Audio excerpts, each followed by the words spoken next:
안녕하세요, 블라인드입니다. 산타페 페이스리프트, 더 뉴 산타페가 출시된 이후 판매량이 지속적으로 하락하고 있는 상황입니다. 이런 상황을 극복하기 위해서 2021년 7월 1일 오늘 오후 2시부터 산타페 1.6 터보 하이브리드 사전 계약이 시작됐습니다. 개별 소비세 3.5% 기준으로 옵션을 포함하지 않은 차량 가격 익스클루시브 3,557만원부터 캘리그라피 4,321만원 구간으로 책정되었고요. 디자인에 대해서는 산타페에 관심이 있으신 분들이라면 한 번씩 보셨을 테니까 따로 이야기는 하지 않겠습니다. 2021년 7월 1일부로 개정된 중형 하이브리드 연비 인증 기준은 14.3km/L입니다. 더 뉴 산타페 하이브리드 역시 이륜 모델은 인증 기준을 충족시켜서 출시되었습니다. 4륜은 아쉽게도 연비 인증 기준에 미치지 못해서 친환경차 세제 혜택을 받을 수가 없어요. 유독 차량을 구입하실 때 많은 분들이 2륜과 4륜을 많이 고민하십니다. 오랜만에 새 차 구매하는데 2륜과 4륜이면 이왕에 4륜을 하는 게 더 안전하지 않을까 하는 그 마음, 주행 성능에 도움이 되지 않을까 하는 그 마음, 물론 다 이해합니다. 근데 대부분 선생님들께서 SUV를 구매하시는 이유 중에 큰 이유는 패밀리카로서의 거주성, 즉 공간일 거라고 생각합니다. 험로를 주행하신다거나 4륜을 적극적으로 사용해야 할 상황은 거의 생기지 않아요. 외국이라면 모를까 한국에 그런 도로 많지 않습니다. 도시명 SUV에 맞는 주행 환경을 여러분들 대부분 주행하실 거예요. 그렇기 때문에 저는 4륜을 딱히 추천하지는 않는 편입니다. 2륜도 충분히 여러분들이 캠핑하는 곳을 들어가실 수도 있고요. 여러 상황에서 무리 없이 일반적인 주행을 하실 수가 있어요. 그리고 이번 더 뉴 산타페 하이브리드에서 2륜을 선택하는 이유 두 가지로 말씀드릴 수 있는데요. 첫 번째는 2륜을 선택하시고 17인치 타이어 혹은 19인치 타이어를 선택하셔도 앞서 말씀드린 7월 1일부로 변경된 중형 하이브리드 연비 인증 기준을 충족시키기 때문에 개별 소비세 100만원, 교육세 30만원, 부가가치세 13만원, 총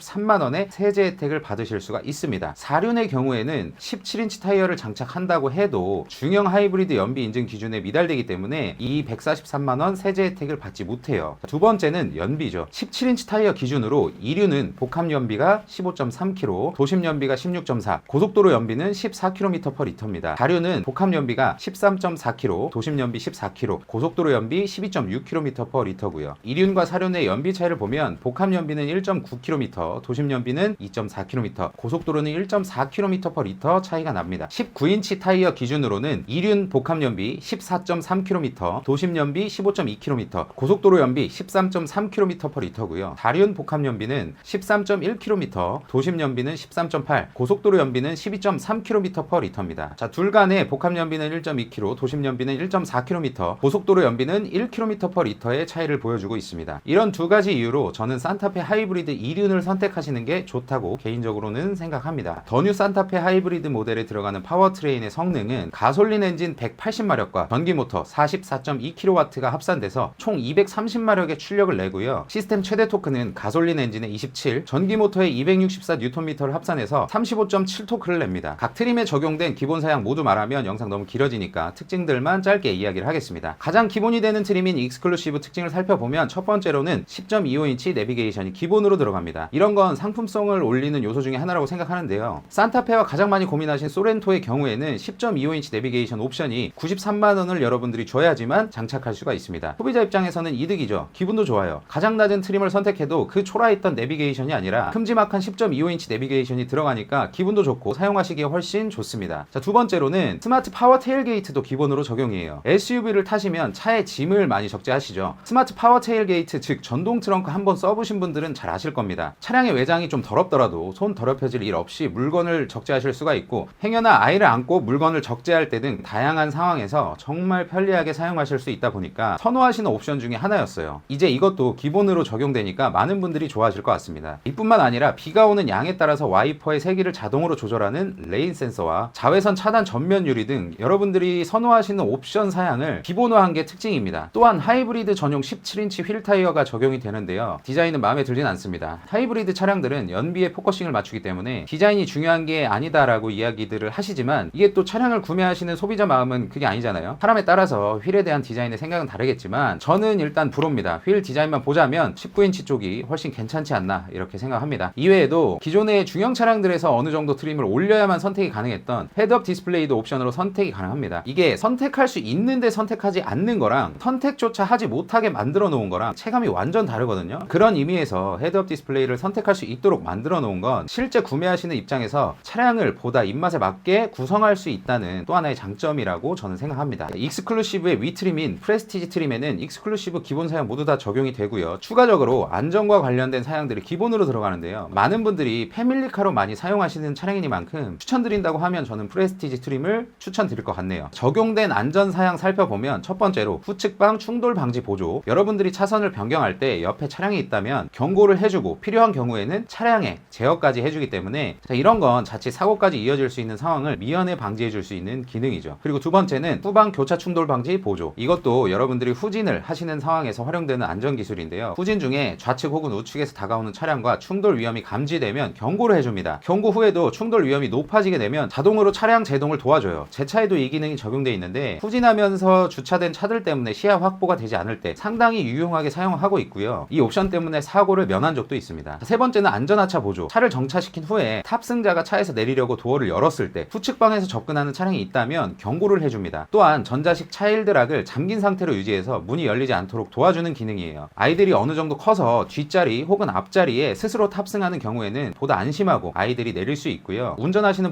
부모님들께서도 뒤에 차가 오는지 계기판에 경고를 띄워주니까 아이들이 내릴 때 이 옵션이 없는 것보다 훨씬 더 안심하실 수가 있습니다. 후석 승객 알림도 기본으로 적용되어 있어서 운전자를 제외한 탑승자들의 안전에 신경을 쓸 수가 있다는 점이 프레스티지 트림의 장점입니다. 마지막으로 가장 높은 트림인 캘리그라피 트림 보겠습니다. 익스클루시브 기본 사양, 프레스티지의 기본 사양 모두 기본으로 들어가고요. 1, 2열 모두 이중 접합 차압 유리가 적용되어 있어서 더 조용한 실내를 누릴 수가 있습니다. 외장 컬러도 포레스트 그레이 메탈릭 컬러는 캘리그라피 트림에만 선택할 수 있게 되어 있고요. 내장 컬러 또한 블랙 모노톤 나파 가죽 시트, 카멜 나파 가죽, 라이트 그레이 나파 가죽 시트는 캘리그라피 트림에서만 선택이 가능합니다. 자, 외관 디자인도 밑에 두 개 트림과는 다르게 되어 있습니다. 디자인의 전면부 그릴과 후면부 차량 하부 보호판, 차체 색상과 똑같은 클래딩으로 보다 조금 고급스러운 외관을 가지고 있고요. 현대의 디지털 키, 스마트폰 무선 충전, 220V 인버터를 기본으로 적용해서 보다 편의성이 높아졌습니다. 여기서 좀 알아두셔야 될 거는 캘리그라피 트림에 적용되는 220V 인버터는 아이오닉 5의 V2L처럼 그 차량의 전기를 뽑아 쓸 수 있는 거 아닙니다. 오해 없으시길 바래요. 여기까지 짧게 더 뉴 산타페 하이브리드 모델에 대해서 말씀드렸는데요. 지금 반도체 이슈로 인해서 어떤 차량을 계약하셔도 차량 출고가 상당히 지연되고 있는 상황입니다. 실제로 상담 받아보신 분들은 공감하실 거예요. 제가 사전 계약을 기존에 추천드리지는 않았지만 지금처럼 이런 경우에는 사전 계약을 빨리 하는 게 보다 나은 방법일 수도 있습니다. 그리고 1.6 터보 하이브리드 파워트레인은 이미 다양한 차종에 적용되어 있기 때문에 그렇게 큰 걱정 없이 선택하셔도 된다라고 생각을 합니다. 자세한 가격표와 카탈로그는 고정 댓글에 링크를 클릭하시면 보실 수 있도록 해둘 예정이니까 관심 있으신 분들은 클릭하셔서 확인 부탁드립니다. 앞으로도 신차 출시에 앞서서 여러분들께 빠르게 정보를 전달해 드릴 수 있도록 노력할 거고요. 빠른 시일 내에 다음 영상에서는 더 뉴 산타페 하이브리드 가성비 옵션 구성을 한번 꾸며볼 예정입니다. 이번 영상 나쁘지 않았거나 다음 영상이 궁금하신 분들은 구독 눌러주시면 감사드리겠습니다. 영상 시청해 주셔서 감사드리고 항상 건강하십시오.